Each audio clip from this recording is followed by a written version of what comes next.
The missing numbers. It all started with a call. That's how it always happens, doesn't it? A simple phone ringing in the middle of the night, one that you can easily ignore or let it slip by. But this call, it didn't feel right. It never does. I'm not the superstitious type, but there was something about it that gripped me instantly, like something old, buried deep beneath the layers of my life, had come up for air. A number I didn't recognize, and at that moment, I should have just hung up. But I didn't. The first ring echoed in my empty apartment, bouncing off the walls like a desperate plea for attention. I glanced at my phone. No name, no clue, just a string of digits, 349-556-020. I felt a small shiver crawl up my spine, and for a moment, I considered letting it go to voicemail. Instead, my thumb pressed the green button, and I answered. Hello? The voice on the other end was breathless, almost desperate. You don't know me, a woman's voice said, her tone trembling with something that felt more like fear than urgency. But I'm dead. And I need your help. I froze. It took me a few seconds to register the words she'd just spoken. What?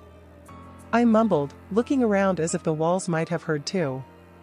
I'm dead, she repeated, voice cracking. And I need you to listen. It's not your fault. But you have to stop answering this phone. Before I could respond, the call ended. I stared at the screen, the digits still lingering there, taunting me. The line went silent, and for a moment, I didn't move. Then, instinctively, I checked the caller ID again, but the number was gone, replaced with a generic screen of nothingness. I shouldn't have called back. But I did. It rang once. Twice. A third time. Then a voice, different this time, deeper, heavier, crackled through the speaker. You still don't get it, do you? We're all dead. Every single one of us who's called you. And if you don't stop, it's going to be your turn soon. The hairs on the back of my neck stood straight up, the temperature in the room dipping sharply. My throat went dry. I opened my mouth to speak, but nothing came out. And then, just like that, the call ended again. I sat there, the silence pressing in on me, wondering if I had imagined it all. But the screen glowed with the same unknown number, daring me to pick it up again. I didn't. Not at first. But curiosity, no, desperation, pushed me to reach for my phone. I could feel my pulse quicken as I stared at the blinking cursor on the screen, the numbers mocking me. What kind of sick prank was this? What kind of mind could come up with something so twisted? I thought of deleting the number, blocking it, turning the phone off. But something inside me whispered that I couldn't escape it that easily. The voice, the woman's voice, had felt so real, so full of emotion, that I couldn't shake the feeling that something was lurking behind it. Something I wasn't supposed to understand. Hours passed before the phone rang again, and by then, I was already on edge. The moment the screen lit up, my heart skipped a beat. The number was there, just like before. This time, I let it ring through. But when it stopped, the message came, not through the speaker, but as a text. Stop picking up. We're all coming for you. You've crossed the line. I stared at the message, trying to make sense of the chaos unfolding in my head. A twisted part of me wanted to laugh, brush it off as a prank, but something gnawed at the back of my mind. It didn't feel like a joke. It didn't feel like a random scam.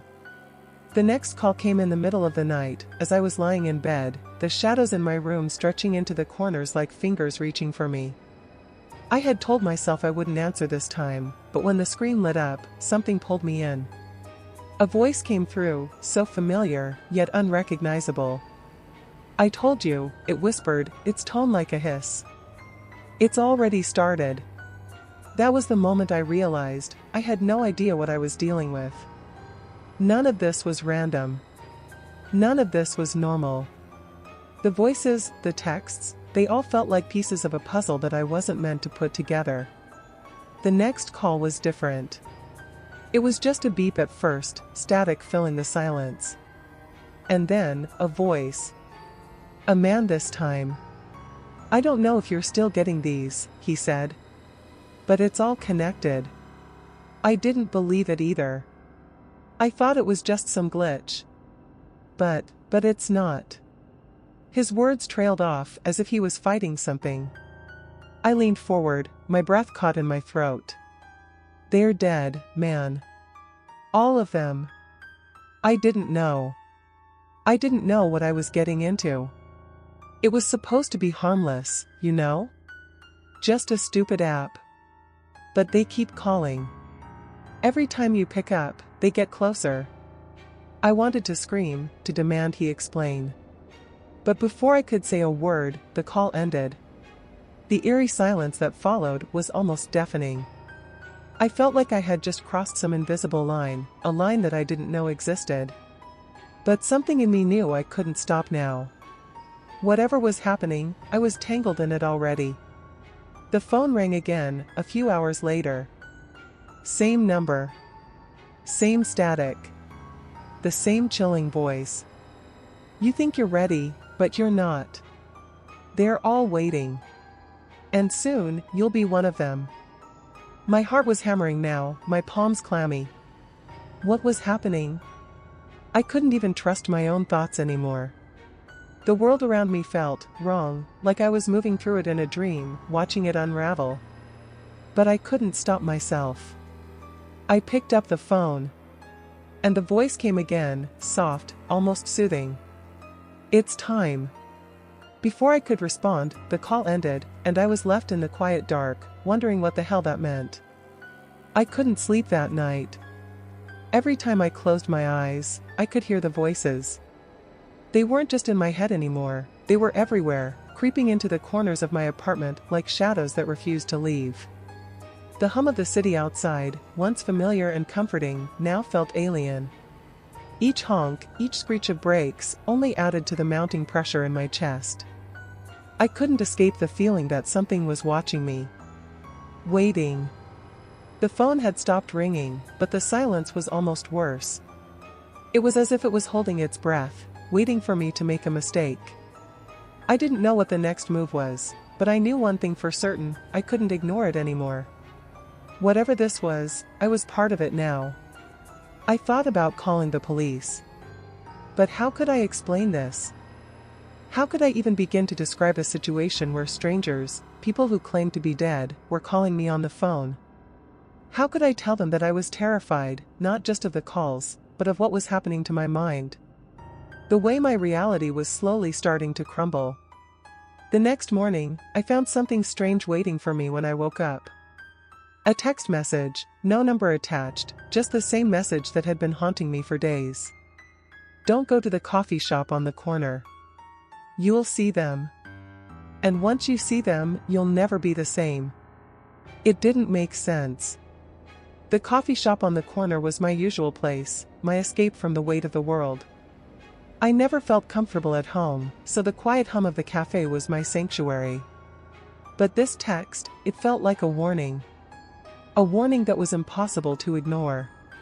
Against every rational thought in my mind, I got up and went. I didn't know why, but I needed to.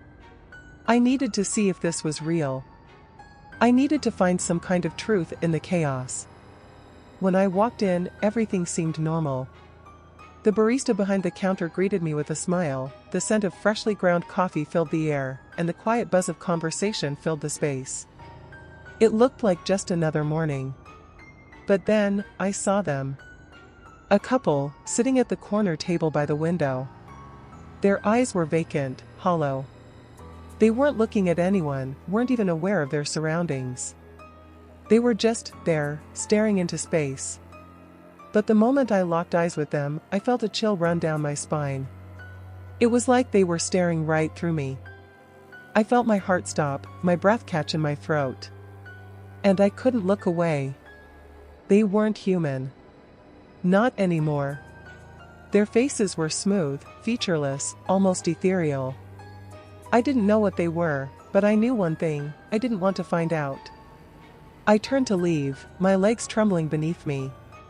But as I reached the door, something stopped me. A whisper, soft at first, then louder.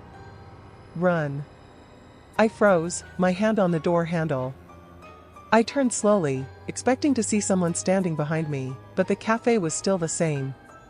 The barista was focused on his work, the couple at the window still staring blankly. Yet, the voice, it was real. It wasn't in my head. Run, it whispered again, louder this time, more insistent. I didn't wait to hear it again. I bolted out the door, my breath coming in ragged gasps as I ran down the street, not daring to look back. I didn't know what was happening, but the feeling of being hunted, of being watched, was too much to ignore. I couldn't shake the feeling that every step I took was drawing me deeper into something I didn't understand. I stayed locked in my apartment for the next few days, terrified to step outside. My phone, now silent, felt like a loaded gun, like it was only a matter of time before the next shot rang out. The isolation was suffocating. I had no idea who to trust, what was real anymore. Then, one night, I received another call. It was the same number. But this time, the voice wasn't threatening. It wasn't desperate. It was calm, almost soothing. "You're one of us now," the voice said. "You've crossed the line, and there's no going back." The words settled over me like a weight I couldn't shake. For the first time, I felt the truth of it, the finality of it. Whatever this was, whatever game I was part of, it had me. And there was no escaping it.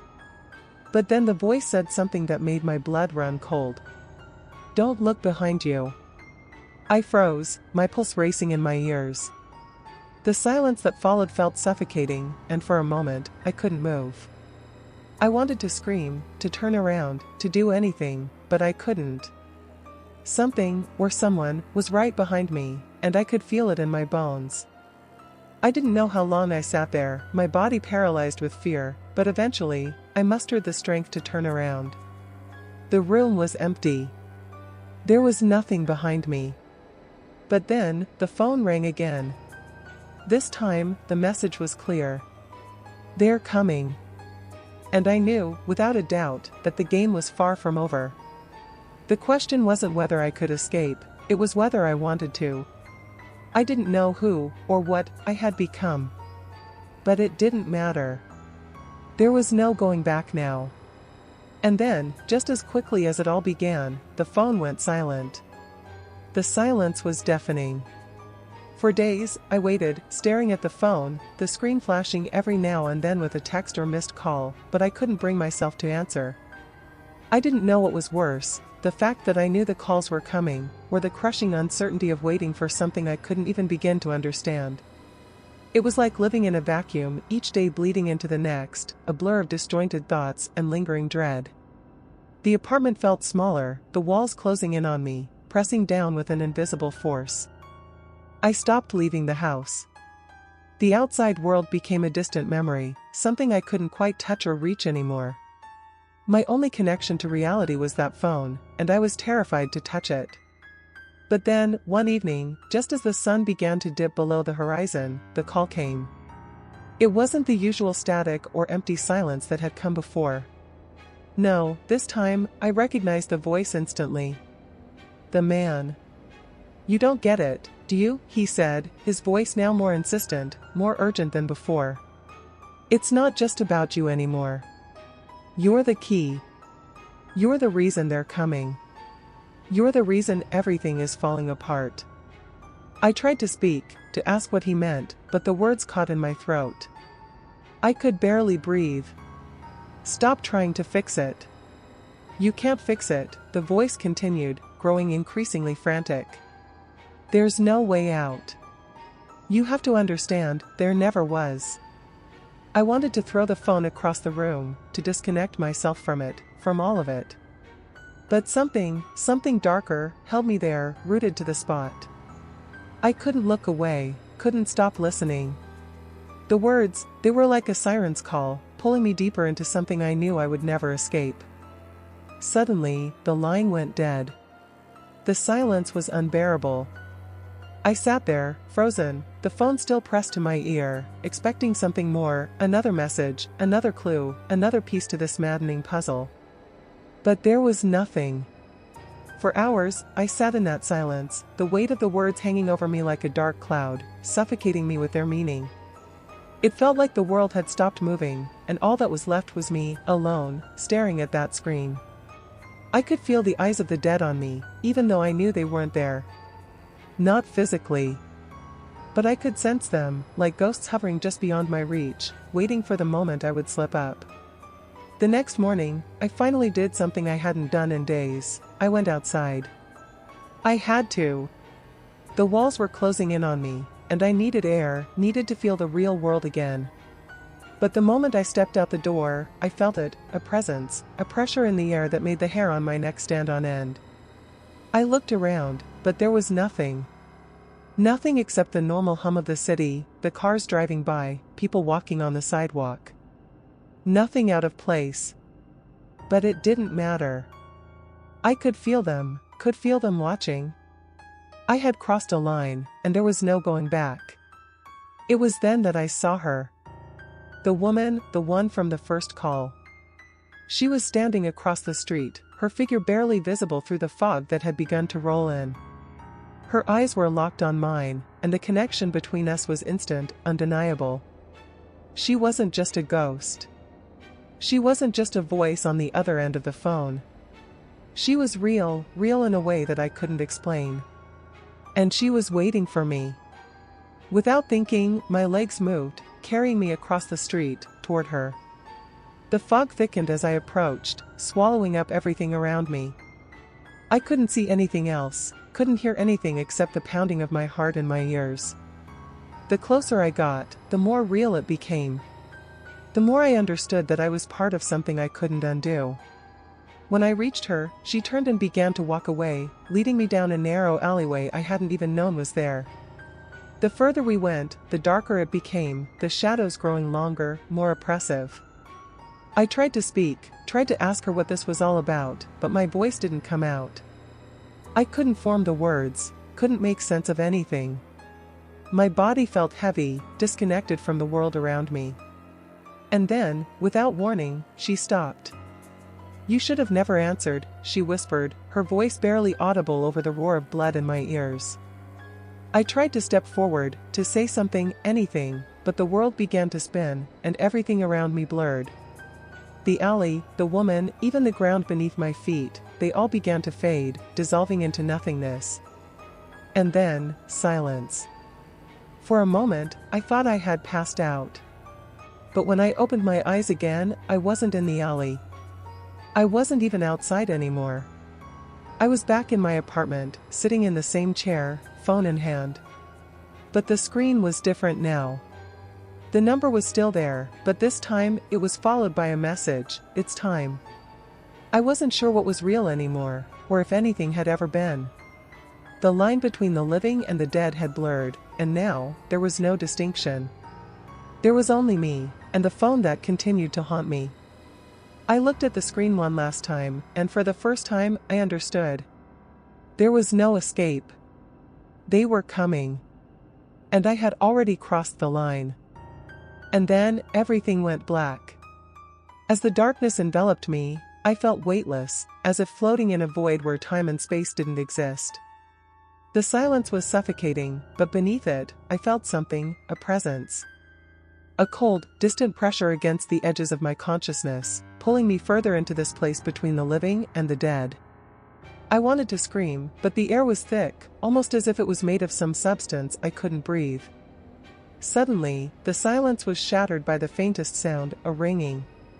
I felt it in my chest before I heard it, a vibration that echoed through my entire body. The phone. It was ringing again. This time, the noise wasn't just from the device in my hand, it felt like it was coming from everywhere, like it was resonating inside my very soul. I tried to answer, but my hand wouldn't move. It was as if my body was no longer mine, as if I was a spectator in my own skin, trapped in this place with no way out. I could hear the ringing grow louder, the sound distorting and warping, becoming something more, a voice. "Do you understand now?" It was the man from the calls, but this time, his voice was different, deeper, almost familiar, like it was coming from within me, from the very marrow of my bones. "You're one of us now," You always have been. I wanted to speak, to protest, but nothing came out. It felt like my very thoughts were being smothered, drowned out by the weight of his words. Then, the phone stopped ringing, but the voice didn't. It lingered, echoing inside me like a song I couldn't escape. There was never any choice, the voice whispered. You were always meant to answer. The moment you did, you sealed your fate. I felt a chill, one that penetrated deep into my core, colder than anything I had ever experienced. It was like the very essence of life itself had been stripped away, leaving only the raw, empty shell of existence. There was no turning back. No way to return to what I had been before. And then I saw it. The woman from the coffee shop. She was standing in the distance, but this time, she wasn't alone. Behind her, emerging from the shadows, were the others, figures I recognized from the phone calls. People who had spoken to me, each with eyes hollow and vacant, faces twisted with a grief I couldn't begin to understand. They were all waiting for me. I could feel them, see them, pressing closer, surrounding me in this cold, empty place. And with each step they took toward me, the air grew colder, the shadows darker, until I couldn't see anything at all. My breath became shallow, panicked. The weight of their presence was suffocating, a constant reminder that I was no longer in control. But the phone, it was still in my hand. I could feel it vibrating, like a pulse against my palm. Slowly, I lifted it to my ear. The voice was there again, but this time, it was different. It wasn't just the man or the woman, it was everyone, all of them, speaking together, their voices melding into a single, chilling chorus. We're here, and we're waiting for you. I wanted to scream, wanted to fight, but the words didn't come. I was already too far gone. The darkness was all around me now, thick and suffocating, and I realized with a horrible clarity that I wasn't alone. I was never alone. I had never been alone. They had always been there, in the spaces between reality, in the shadows that I had ignored. And then, in that final, terrible moment, I understood what they had meant all along. There had been no escape. There had never been a way out. The phone went silent, but the darkness didn't. And in that silence, I heard the truth, I was one of them now. The phone fell from my hand, but it didn't matter anymore. Because I was no longer part of the world I had known. The world where the living walked freely, unaware of the shadows that lingered, waiting for the moment they would claim their own. I had crossed that line. And I would never return.